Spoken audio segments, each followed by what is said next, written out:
الذين آمنوا وتطمئن قلوبهم بذكر الله ألا بذكر الله تطمئن القلوب۔ السلام علیکم ورحمۃ اللہ وبرکاتہ۔ نحمدہ ونصلی علی رسولہ الکریم، اما بعد۔ آج کا عنوان ہے حضرت آدم علیہ السلام کی سیرت کا دوسرا حصہ۔ آدم علیہ السلام پیدائش سے آپ کو علم دیا گیا۔ علم کا بہت بڑا مرتبہ اور مقام ہے جو اللہ تبارک و تعالیٰ قرآن مجید کے اندر فرماتے ہیں۔ حضرت آدم علیہ السلام کے پیدا ہونے کے بعد آدم علیہ السلام کے اس پتلے میں اللہ تبارک و تعالیٰ نے 40 دن کے بعد روح ڈالی گئی، تو آدم علیہ السلام کو جیسے جیسے پتلے میں روح پہنچتی گئی، مثال کے طور پر آنکھوں میں روشنی آ گئی تو پھر جنت دیکھنے لگے۔ جب وہ روشنی، وہ نور پیٹ تک پہنچ گیا تو پیٹ میں بھوک لگنا شروع ہوئی۔ جب روح پیروں تک پہنچی تو آدم علیہ السلام چلنے کا ارادہ فرماتے ہیں۔ پھر آدم علیہ السلام کو پوری روح جسم میں جب پہنچ گئی، آپ زندہ ہو چکے، تو پھر آپ کو ایک چھینک آئی جس پر اللہ تعالیٰ کا حکم ہوا کہ آدم آپ اس طرح کہو الحمدللہ رب العالمین۔ تو آدم علیہ السلام نے سب سے پہلے جو کلمات کہے ہیں وہ اللہ کی تعریف میں، اللہ کی تحمید میں الحمدللہ رب العالمین۔ تمام تعریفیں اس اللہ کے لیے ہیں جو تمام عالموں کا رب ہے۔ پھر آدم علیہ السلام کو اللہ تبارک و تعالیٰ فرشتوں پر اور شیطان پر، تمام کائنات پر فضیلت بخشنے کے لیے پیدا ہونے کے ساتھ ساتھ سب سے پہلے اللہ تبارک و تعالیٰ نے جو نعمت عطا فرمائی وہ علم کی نعمت ہے۔ علم کی نعمت بہت بڑی نعمت ہے۔ بے علم نہ تواں خدا را شناخت، بغیر علم کے آدمی خدا کو پہچان نہیں سکتا۔ فرشتوں پر، شیطان پر فضیلت اور بزرگی کے لیے اللہ تبارک و تعالیٰ نے آدم علیہ السلام کو علم سکھایا۔ وہ تمام چیز کیا ہے؟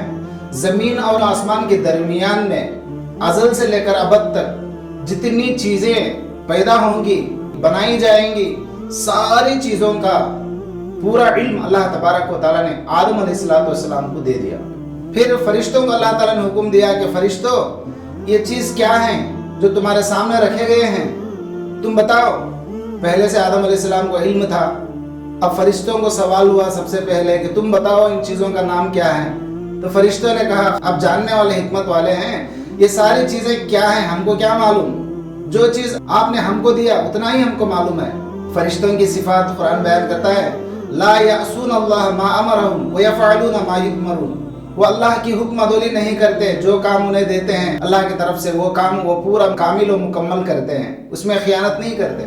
فرشتے ایسے صفات رکھتے ہیں، وہ نور سے پیدا ہوئے ہیں، ان کو گناہ کیا ہے معلوم نہیں ہے، گناہ کرنے کی صلاحیت فرشتوں میں نہیں ہے، اسی لیے فرشتوں کو معصوم کہا جاتا ہے۔ تو پھر آدم علیہ السلام کو اللہ تبارک تعالیٰ نے سکھا دیے تھے وَعَلَّمَ آدَمَ الْأَسْمَاءَ كُلَّهَا ثُمَّ عَرَضَهُمْ عَلَى الْمَلَائِكَةِ فَقَالَ أَنبِئُونِي بِأَسْمَاءِ هَؤُلَاءِ إِن كُنتُمْ صَادِقِينَ قَالُوا سُبْحَانَكَ لَا عِلْمَ لَنَا إِلَّا مَا عَلَّمْتَنَا إِنَّكَ أَنْتَ الْعَلِيمُ الْحَكِيمُ۔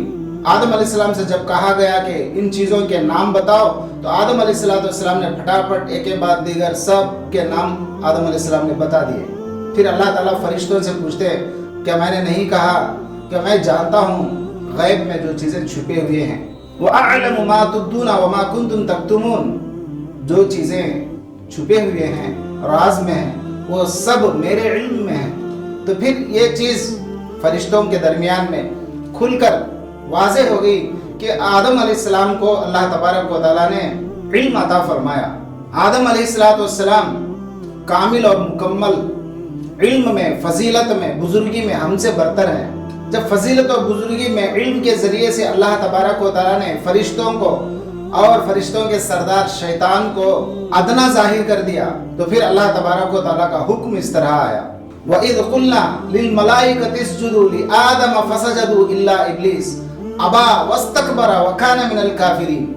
سورہ بقرہ آیت نمبر 33 میں اللہ تعالیٰ فرماتے ہیں جب فرشتوں کو اللہ کا حکم ہوا کہ سجدہ کرو، فرشتوں نے سجدہ کیا مگر شیطان نے سجدہ نہیں کیا، اس نے انکار کیا، کفر کیا۔ کفر کا نتیجہ یہ ہوا کہ وہ جھٹلانے والوں میں سے ہو گیا، کافرین میں سے اس کا شمار ہوا۔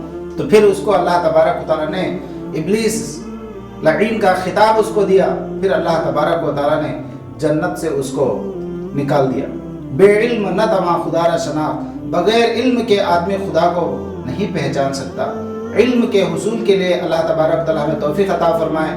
اور سب سے پہلے قرآن نازل ہوا تو اس قرآن میں بھی اللہ تبارک و تعالیٰ نے قرآن کا پہلا نزول، پہلی سورت اللہ تبارک و تعالیٰ نے اقرا کی جو نازل فرمائی، اقرا بسم ربک الذی خلق، اللہ تبارک و تعالیٰ نے پڑھنے کا حکم فرمایا۔ اللہ کے نام سے، رب کے نام سے پڑھنے کا حکم اللہ تبارک و تعالیٰ فرماتے ہیں۔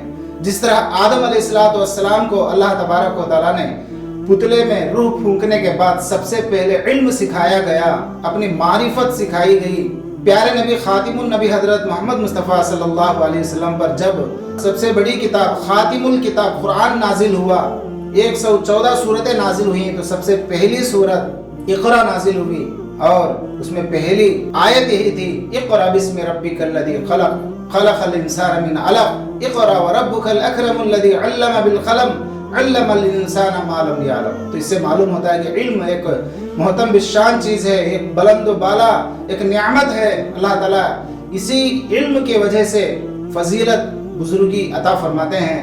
اللہ تعالیٰ ہم قوم کو، امت مسلمہ کو علم حاصل کرنے کی اللہ تعالیٰ توفیق عطا فرمائے۔ وآخر دعوانا الحمدللہ رب العالمین۔ السلام علیکم ورحمۃ اللہ وبرکاتہ۔